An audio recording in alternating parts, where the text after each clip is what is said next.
Hi guys, sa video na ito, i-share ko sa inyo kung paano ba mag-edit, step-by-step tutorial kung paano mag-edit ng inyong mga videos. At ito ay by episode guys, gagawa ako ng by episode na video kung paano mag-edit ng mga videos nyo. At ang gamit natin is CapCut. Kasi kapag gagawa ako ng isang video na isahan lang, so ang haba. So may nag-request sa akin guys na gagawa ako ng mga basic kung paano gamitin ang CapCut, kung paano mag-start, ano ba yung CapCut, paano ba tanggalin yung mga watermark ng CapCut, paano gamitin yung mga effect, at marami pang iba. At abangan nyo lagi guys. At syempre, ang una nating gawin dito is yung mga basic at mga importanteng tools na gamit sa pag-i-edit ng inyong mga videos. Hi guys, sa video na ito is i-share ko sa inyo, ito yung continuation ng ating paano mag-edit ng video sa CapCut. So, gumawa ko ng by episode dahil request din ng iba kong mga viewers na gagawa ko step by step tutorial kung paano gamitin ang CapCut or paano mag-edit ng videos sa CapCut. So, yung first episode, so tinuro ko dun sa inyo guys kung paano yung mga basic, kung paano mag-edit ng mga videos sa CapCut. At yung second naman is kung paano gumawa ng thumbnail at paano tanggalin ang background dito sa CapCut. So ngayong episode na ito guys, so episode 3 na tayo. So i-share ko sa inyo kung paano maglagay ng subscribe button at kung paano maglagay ng mga video or paano maglagay ng mga funny clips sa inyong mga video gamit ang CapCut. So hindi pa nakaalam ng CapCut guys, so ito yung itsura niya. So pwede siya sa Android, pwede siya sa iPhone. Ang gamit ko always is Android. So pag hindi nyo pa na-install, i-install nyo na at i-open na natin pag na-install nyo na. So wait lang natin guys.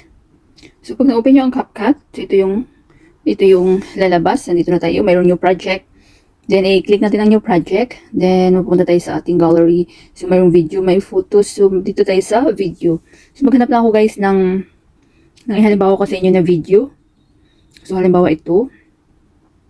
I-click nyo yan. Then, nakikita nyo sa baba, add. So, ito yung pumunta kami ng aking family and friends sa mayroong celebration. Yung isa sa mga friend namin. Cruise ship dito sa Dubai. So, play natin guys.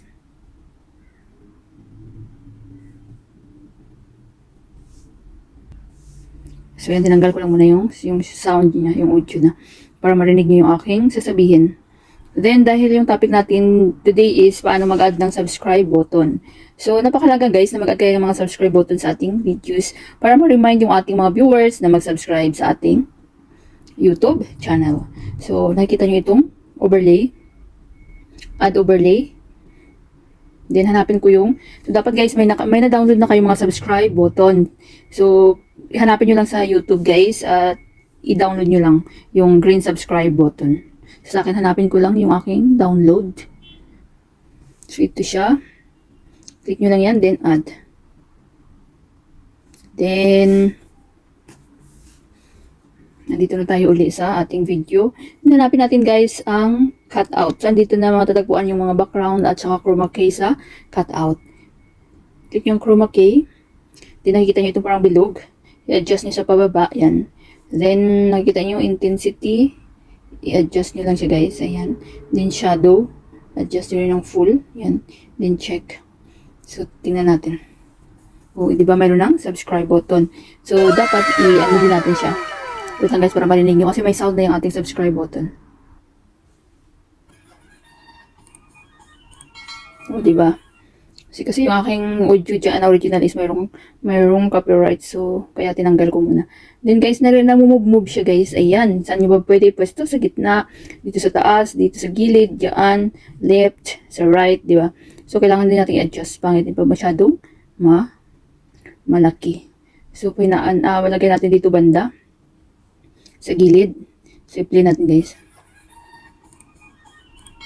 O, diba? Mayroon ng subscribe button. So, depende sa inyo kung saan maglagay kayo ulit dito guys after 3 minutes or after 2 minutes so, para ma-remind ng inyong mga viewers na mag-subscribe sa ating YouTube channel. So, ayan, diba?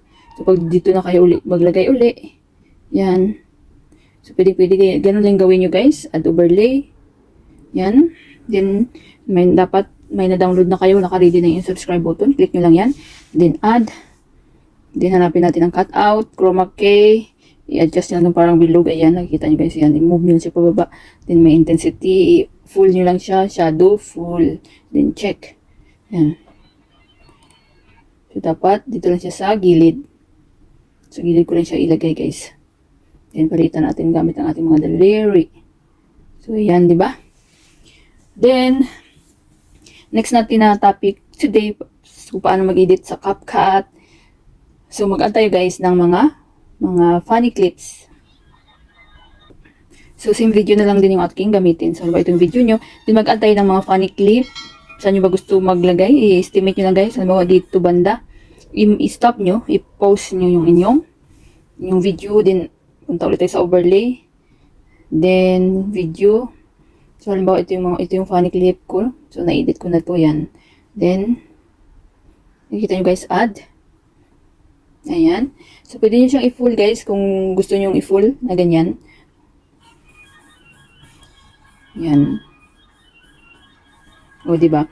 Pero take note guys, so dapat yung mga ano nyo, diba, na babagay naman sa inyong content, yung mga i-add yung mga funny clip. So, dapat na babagay naman sa inyong mga content, halimbawa mga funny videos or ano ba yun nakakatawa. So, depende sa content nyo guys. So, ito, pwede rin siyang palitan. Gamit ang ating daliri. Yan guys. Ayan. So, i-tap nyo na yung video. Yan, naliliitan siya guys. Pwede rin siyang i-move. Saan nyo mapwesto? Ay, dyan. Basta gilid. Dito sa gitna. Dito. Ayan. So, kayo na bahala mag-explore. So, dito na lang halimbawa guys. Para wala siyang matakpan. Then, i-play natin ulit.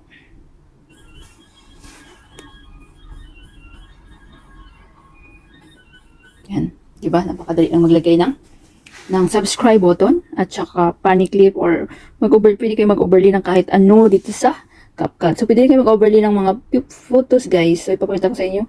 So, same lang din. Add overlay. Photos. Halimbawa, ano ba yung gusto nyo? Travel. Di ba travel? Nag-travel vlog tayo. So, halimbawa lang naman ito. So, halimbawa ito ang ating i-add na overlay. Ito. Ayan, picture ko, guys. Ayan. Then, click nyo lang itong add. Palitan lang natin. Ayan. O, diba? Ilan na yung overlay natin. May picture. Pwede tayo mag-ano ng photos. Mag-overlay ng mga photos. Funny clip. O, diba? So, depende guys sa inyo kung ano ba yung i-overlay nyo. Funny clip, mga video.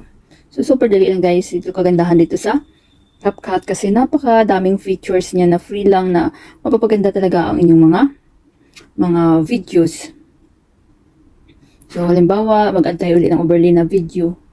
So, dito tayo sa video. So, halimbawa ito. Ayan. Then, add.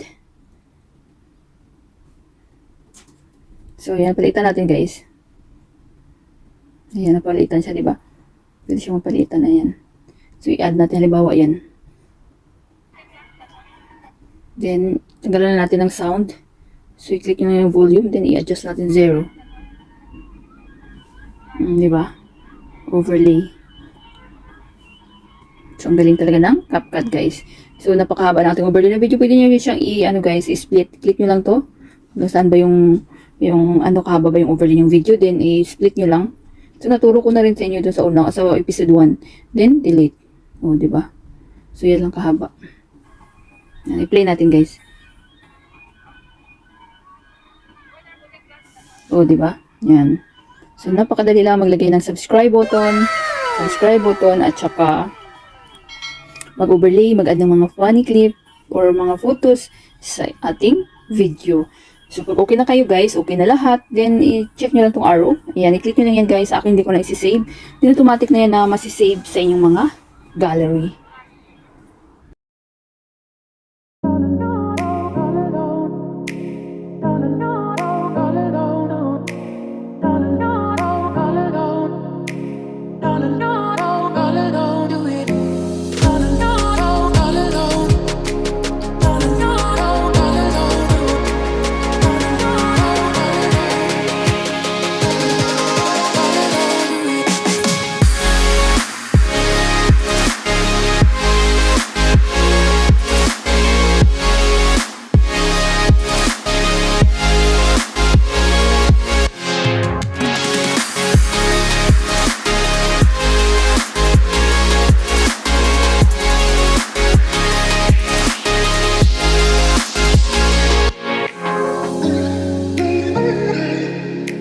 Sana guys may natutunan kayo sa video tutorial ko na ito at maraming salamat sa panonood. Kung mayroon kayong mga question, suggestion, and request, just leave a comment down below. At huwag niyong kalimutan mag-like, share, comment.